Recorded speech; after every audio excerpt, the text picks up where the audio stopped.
I didn't quite mean to press record, but now it's recording, so tough. Want to chat about something for a little bit. Ain't nothing crazy. Ain't nothing controversial, though actually maybe it is very controversial. Luckily, it's done under the guise of entertainment, so you don't think you're being educated, or you don't think you're being pressed to pose psychological questions in your mind. You just take it as a show that looks cool and is fun to watch. I've been thinking a lot about all the Christmas movies I've been watching because I'm going to make a video tomorrow before the end of the new year. Sorry, before the end of the year. Before the start of the new year, about how I think Christmas should actually be 5 days long, and there's more to it than that. We'll talk about it in a different video. So for me right now, this is only day 3 of Christmas, and there are 2 more days left, so we're going strong here. Yeah, so I've been thinking about the Christmas movies that I watch, and I actually, it's not just movies that I watch certain episodes of shows. Like I used to watch, I haven't for a few years now, but I used to pretty frequently watch on Christmas the Christmas episode of Hey Arnold with Mr. Wynn. But I haven't seen that in a while. All right. So I also watch a show called Black Mirror, and it's never aired on like proper television as far as I'm aware in the US. It's only ever streamed on Netflix. But I love it. Uh, I feel like it's gotten a little bit, how do I say this?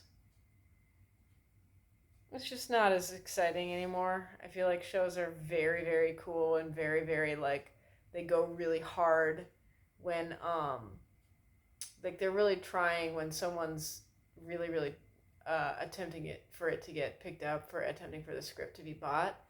And when you've already kind of made it, like you don't really need to try. Like, sorry, Charlie Booker, but like, don't hate me. I'm just saying I prefer the earlier seasons. That's all. That's all. That's it.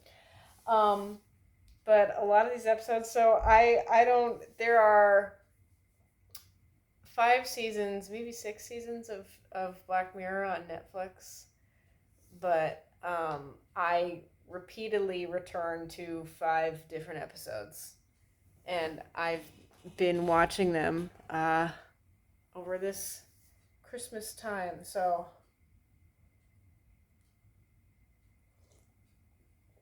why don't we have a chat about them? I'm just gonna read them to you, the titles. Okay.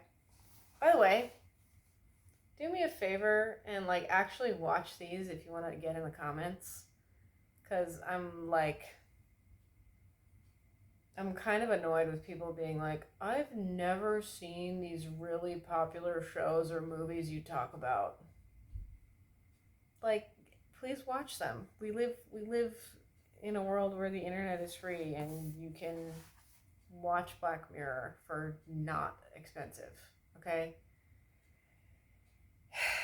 Anyway, I think Netflix has a 1 month free trial, don't they? In which case, you can get the 1 month free trial, have it for a month, watch all the Black Mirror episodes I'm talking about, and cancel your subscription and not lose a penny. Or you can go to your friend's house. I don't fucking know. Figure it out. Okay! I'm going to tell you the episodes I watch now, what they're called.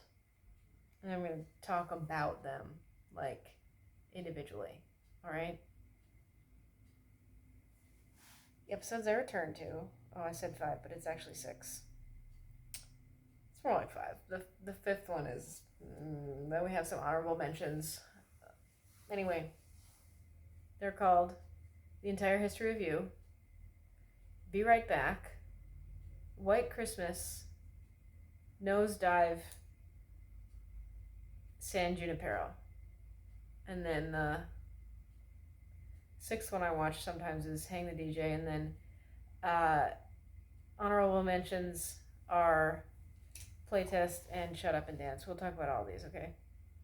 So, Entire History of You was on the first season, and this one is top 3 for me, easily. I think it's the most. I think it's one of the most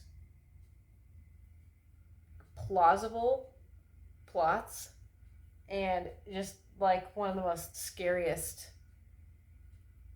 A really scary outcome from something that is entirely possible or likely, you know. Okay, so sorry, I just realized I haven't wound my clock in like days. Okay, so be right back. Sorry, not be right back, but I will be right back. Entire History of You is about this guy, and he has a wife and a baby daughter, and he's kind of like annoying.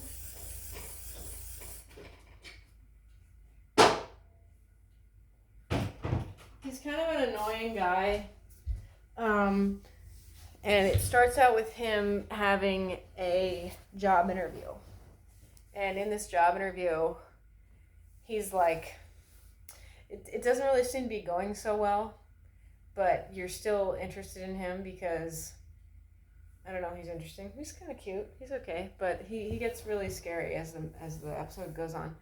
Anyway, everyone in this futuristic world, because almost all of these episodes take place, except for the more recent episodes, they take place in the near future, or what looks like the near future, okay?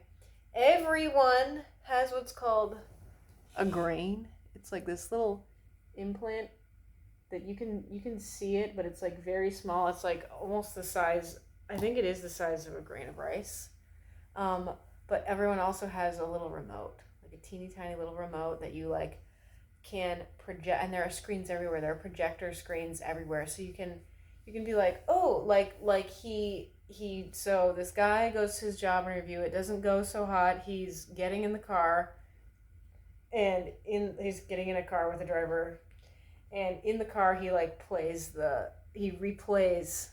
the job interview that he just had, like verbatim, because it's recorded in his memory. Like the grain is recorded it's connected to your brain, which is so weird to talk about. But anyway, things really go south with him because he meets up with his wife at this party, and first of all, he's kind of like put off by the fact that he doesn't think his job interview went well. What's interesting though is that like our desires of how we want things to go clouds our vision in this episode, whether or not we have the ability to play it back verbatim, right? Like, it's pretty obvious that he isn't going to get hired at this job, but because he wanted to have this job and he was, trying so hard, like he traveled to go to this job interview, he isn't really seeing things that are kind of obviously there. But anyway, he meets up with his wife, and there's this guy there who he didn't know previously, and it's clear that like his wife has these like, she has this kind of group of core friends, and the guy, I forgot his name. I think his name was Jamie in the episode. Let's just call him Jamie. So Jamie like gets to the house where the party is, and the woman who answers the door, he doesn't recognize her. And so he like zips back in his memory. He like has his little remote. He zips back in his memory, and he like finds out who she is from like re-watching some kind of event where she was there, and he identifies her that way. But anyway, so that's fucking weird. They're at this fucking party, and there's a guy there he doesn't know. And he slowly but surely finds out that this is a guy that his wife had a thing with like a few years before.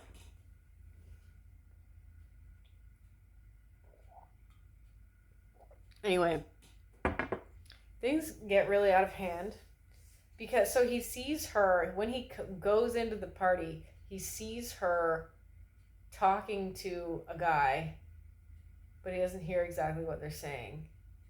And then much later, he like replays having seen her talking to this guy that he didn't know, and he enhances the audio so that he could hear, so that he could then hear what they were saying at the time.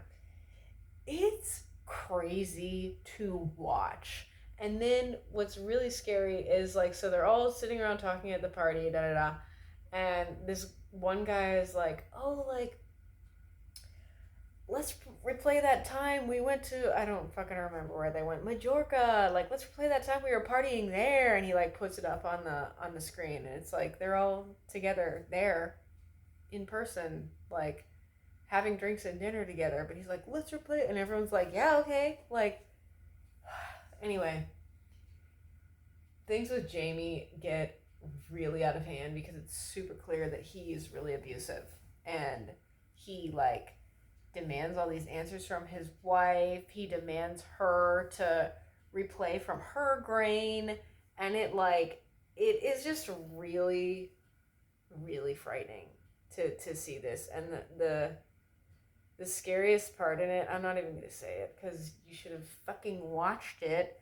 but it's scary, and it gets to the point where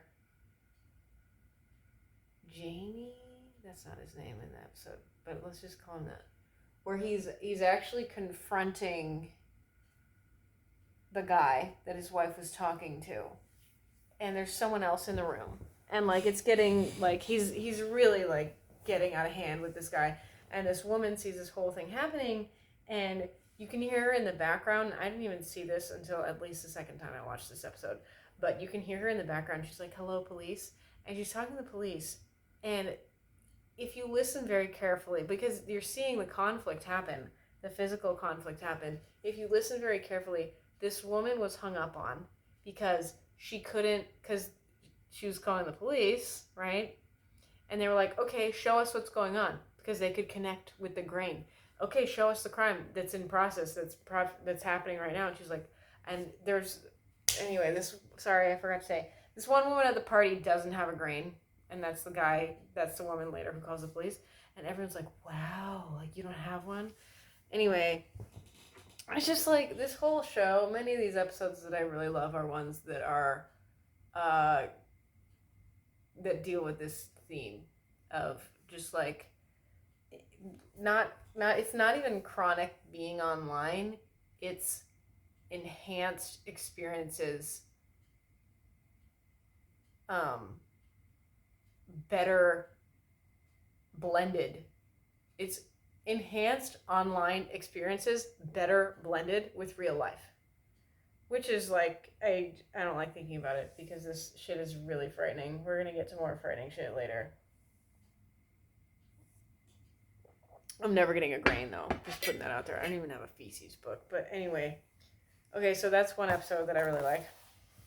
The Entire History of You. It's a scary one. So the next one I want to talk about is called Be Right Back. And this one is like, ooh, this one's really scary. And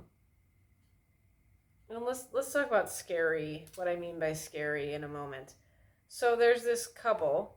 Okay, again, this takes place in the near future. It looks futuristic, but it doesn't look, insanely futuristic.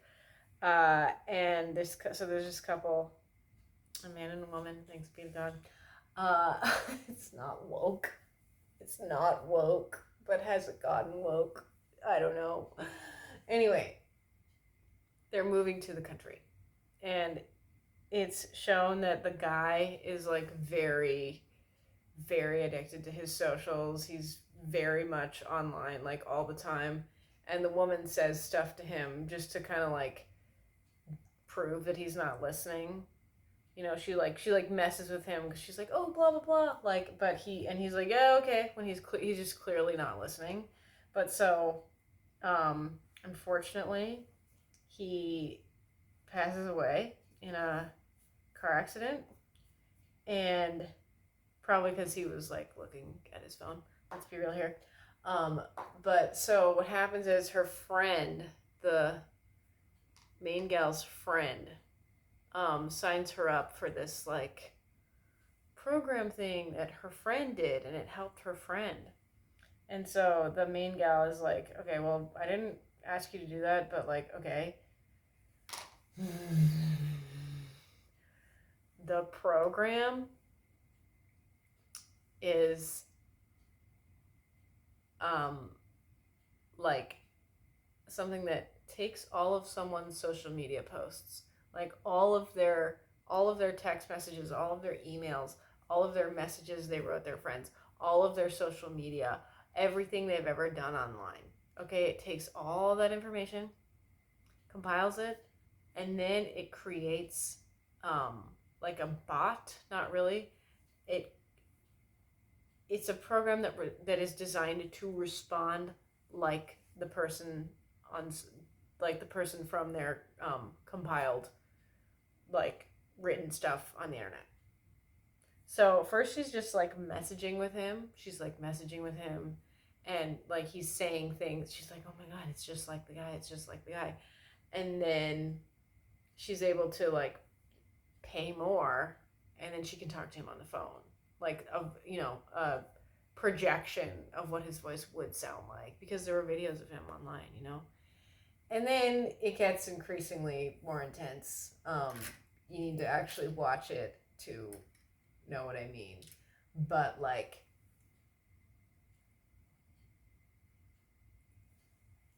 obviously it gets to the point where she realizes it's not him, where she's like, okay, like this was a cute little like moment there that I kind of got obsessed with it, but like this is not the man that I loved. And like, but by that point, it's too late. It's too late. It's too late. Okay. Let's talk about the Christmas special, because the Christmas special, as far as I understand it, it wasn't actually in the season that it's listed in on Netflix.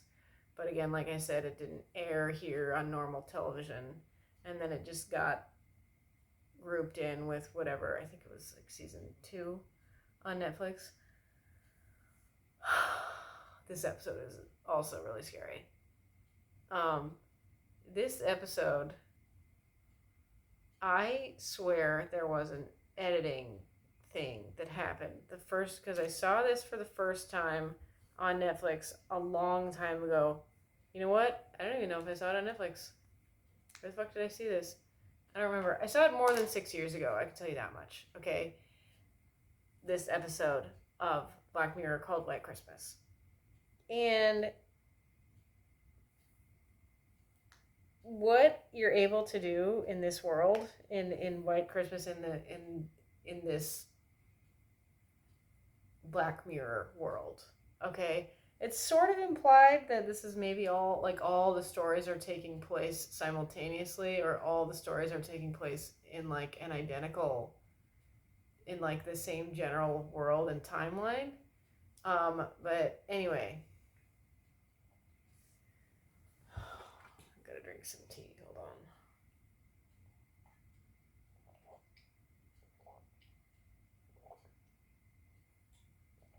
This episode is crazy.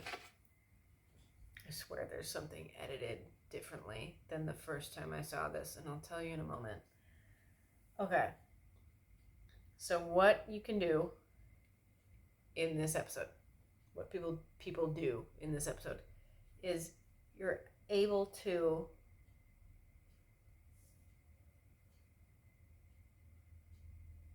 duplicate your consciousness. Okay, they're able to download your brain, your soul, your essence, your thinking.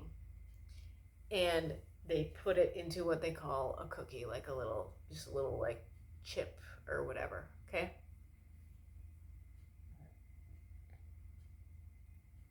I think it's because you have the grain.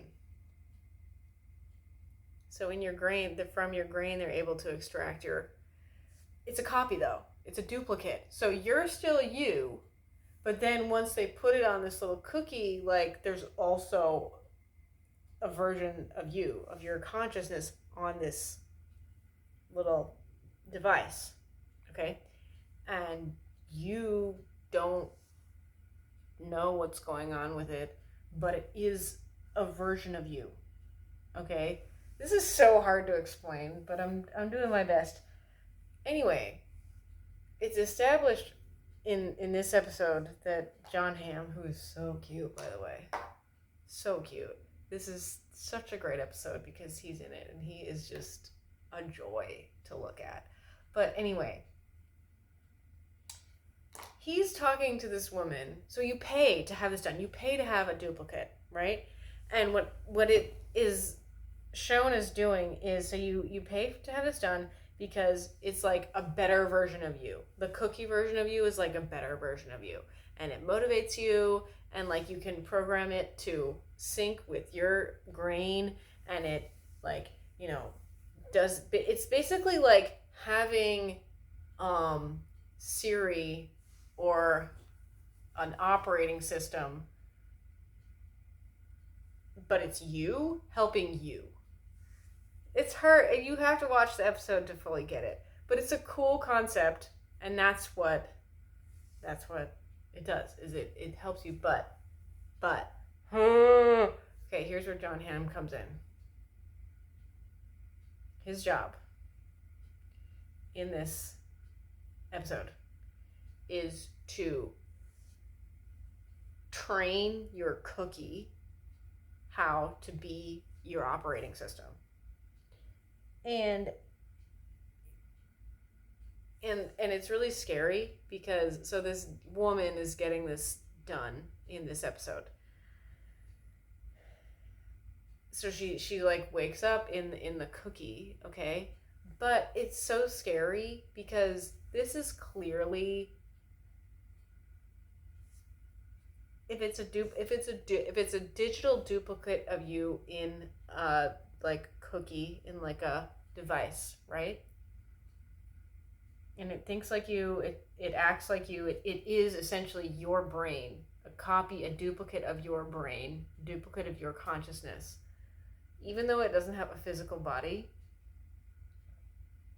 you can interact with it if you have the right equipment. And it's inhumane. Because this woman who had this done, she like wakes up in this little cookie, she doesn't know what's going on. She's a copy, right?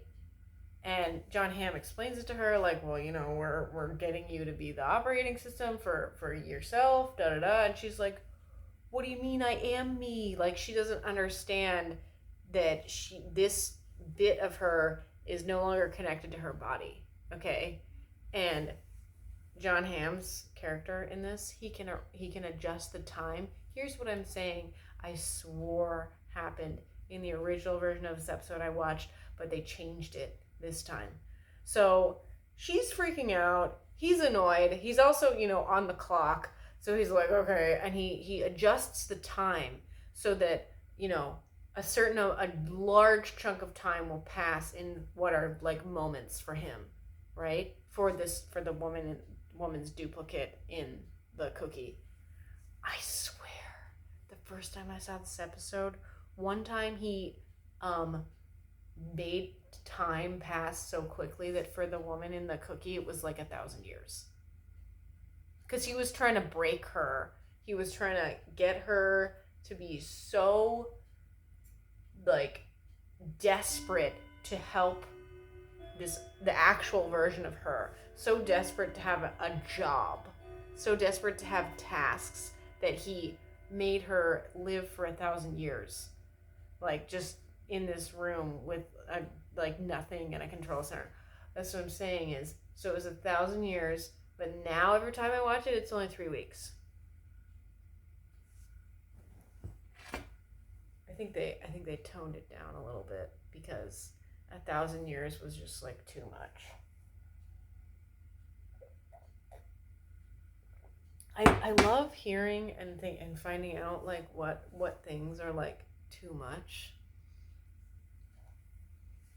So in I Dream of Jeannie, um, she was in a really cool costume. She was in a very cool like genie costume, but they covered her navel. They made, if you look really closely, her pants go up to well above her navel. You still see a little bit of midriff, but like you don't see her navel because that was too risque back in the 60s. You wouldn't put her navel on the television. Um, trying to think what else.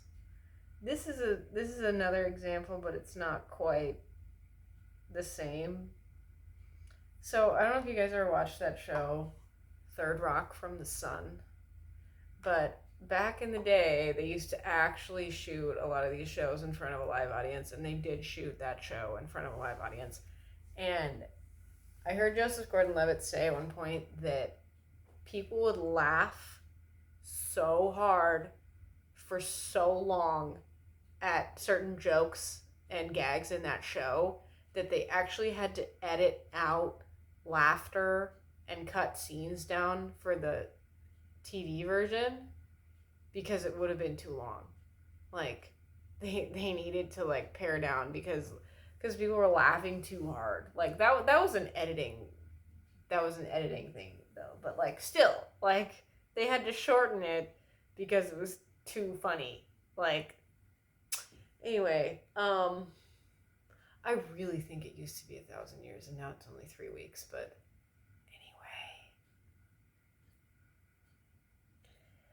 anyway. So I'll just talk about these all have like the same general themes. I'll just talk about that after I mention all the episodes. Okay. Okay, so another one I love. This might be my actual favorite one. Like I think this is number one for me for real. Nosedive.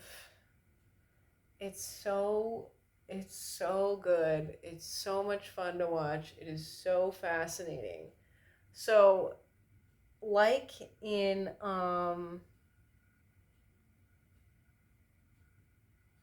Entire History of You, people are like social media is intrinsic to your daily life, your daily interactions with just totally random people that you like walk by on the street. Like your rating, your number rating is like depends determines what kind of jobs you can have, where you can live, um, if you're gonna be able to get into certain locations, like certain restaurants. Like at one point there's a guy in this episode who his rating has gone down so much, so significantly, that he like can't get through the door to get to his place of work.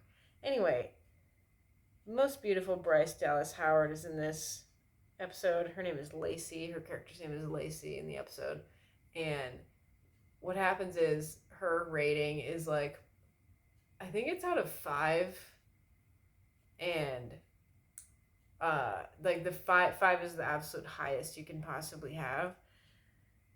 So her rating is like, in the episode, it goes from like I think like a high 3, like a 3.9 to like a 4.2 or something. So that's like a pretty significant jump.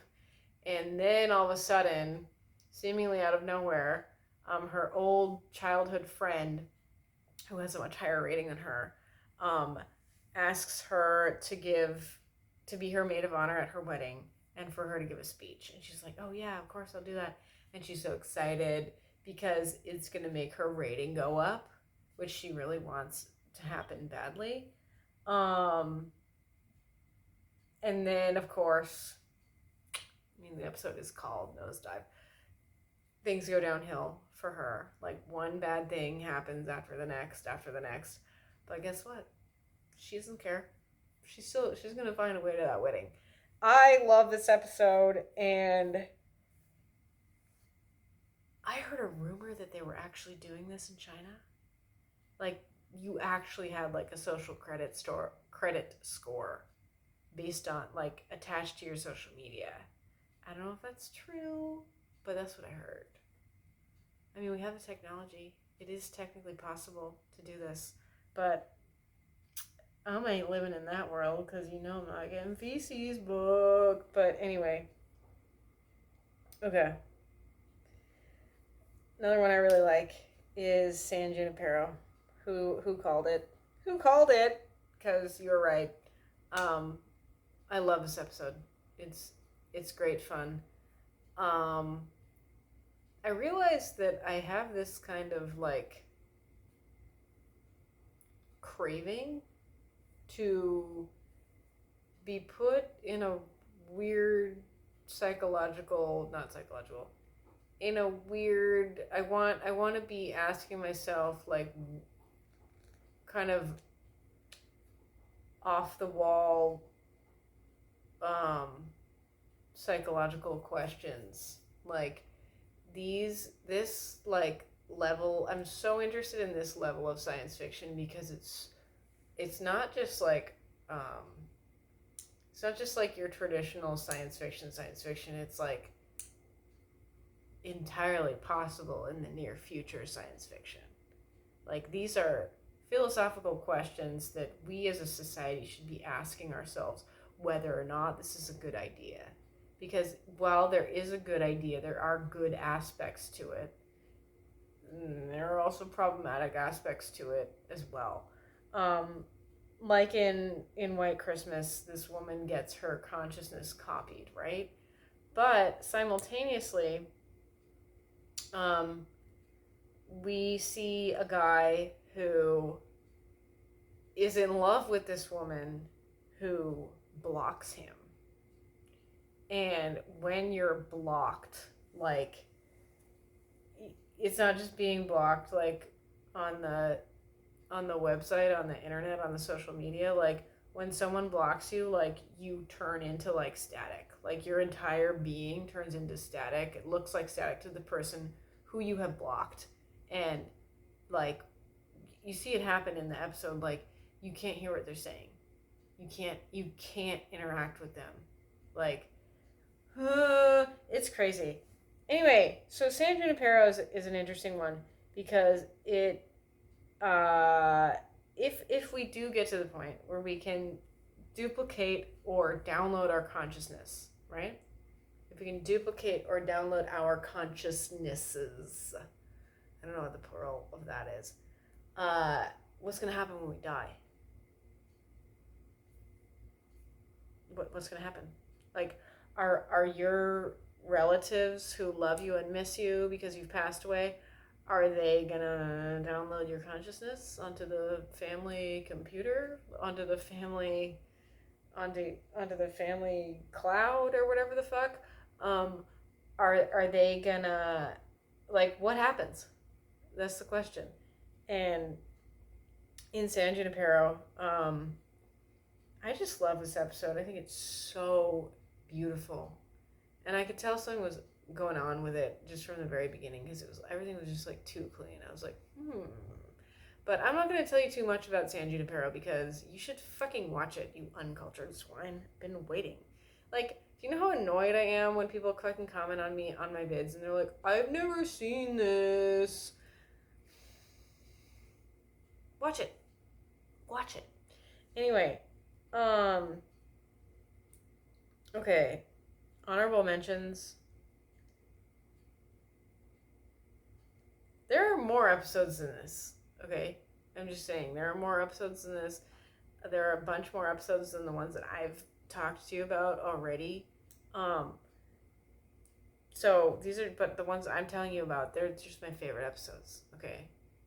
So the honorable mentions are Hang the DJ, Playtest, and Shut Up and Dance. Okay, so I like Hang the DJ because it has a very like kind of a internal sunshine of a spotless mind vibe to it, idea to it. I haven't watched that one yet. Over this Christmas season, I have watched Entire History of You, Be Right Back, White Christmas, and I'm actually like in the middle watching Nosedive right now. But yeah, so Playtest actually messed me up for like a week. I watched that episode and I was like, I was seriously like reeling from it for like an entire week, and I'm not kidding you. So I want to just say, I really, really do just want to say, like, congratulations, Charlie Booker. Like, good work, for real. Like, never in the history of my life has a 1 hour show made me so fucked up for an entire week than Playtest did. And does, because it always messes me up after I watch it. So I don't really watch it very often. I've seen it a couple times, but like it's not like a fun one that I like to return to. Okay, it is, but wow, blown away.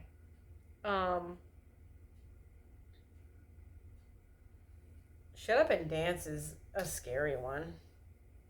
I knew what the boy had done at the very beginning, because there's no way that he would have acted that way if he had only done what he said he did. He would only have acted that way if he had done what he actually did. I cut on, but I always catch on. Just about. Okay. Yeah, so all of these episodes, all of them, I think everyone should see them as a warning.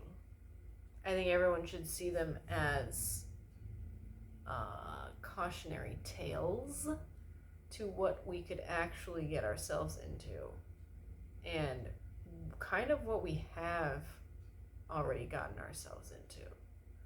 Luckily, I don't participate because, like I said, I'm not on Feces Book. Technically, I have a Twitter, but I'm barely on there. I also have an Instagram, but that doesn't really faze me very much anymore. In all seriousness, like, I much prefer living in the real world. I much prefer real life to social media.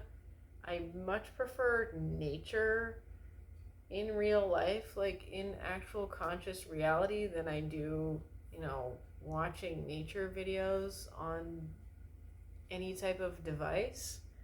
I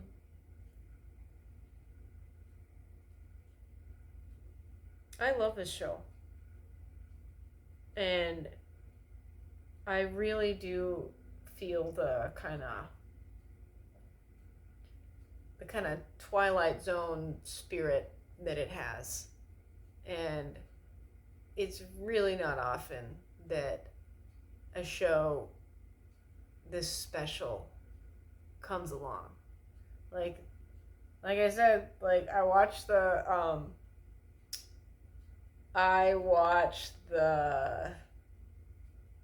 my gosh, I said earlier. I have in the past sometimes watched the Christmas episode of Hey Arnold. Okay. On Christmas or around Christmas. But I don't watch 5 whole episodes of any other show other than Black Mirror. I used to watch Twilight Zone, but I think they have officially retired the Twilight Zone marathons from happening. Maybe not, though. It ain't the new year yet, so we'll see.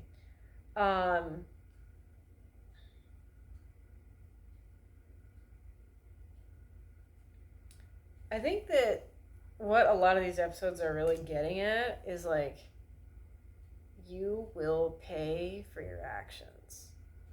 Like, you're, your people in Nosedive, especially, there's a wedding scene where we see people at, a wedding, and it's very clear that they're behaving in certain ways because not because they want to just behave those ways, but because they want more likes. They want higher ratings.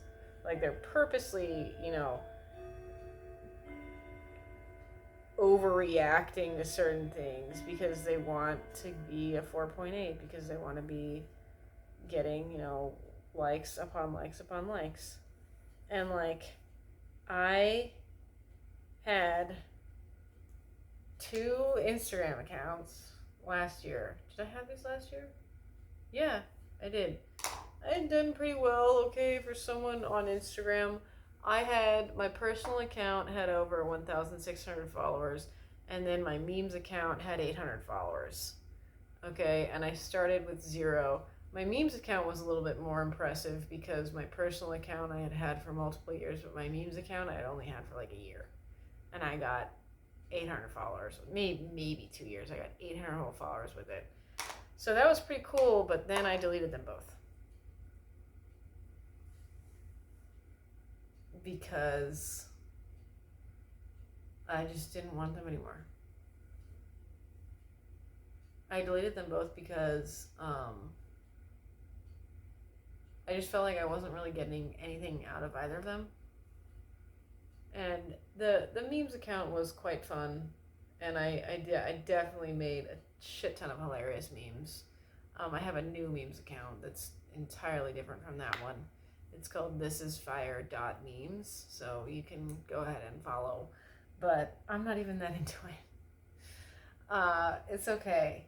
Um, I just didn't feel like I was getting anywhere with those uh, accounts, and I didn't feel like it was really like.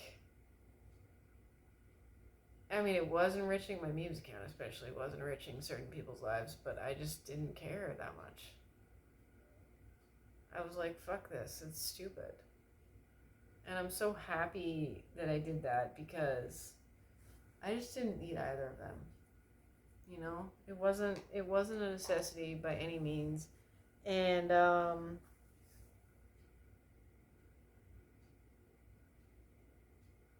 I'm making a vid about Black Mirror instead of just watching it. So I hope you've enjoyed this vid, and I hope that you can, maybe make some intelligent comments about the actual episodes that I named, and then we can talk about them in the comments. Bye.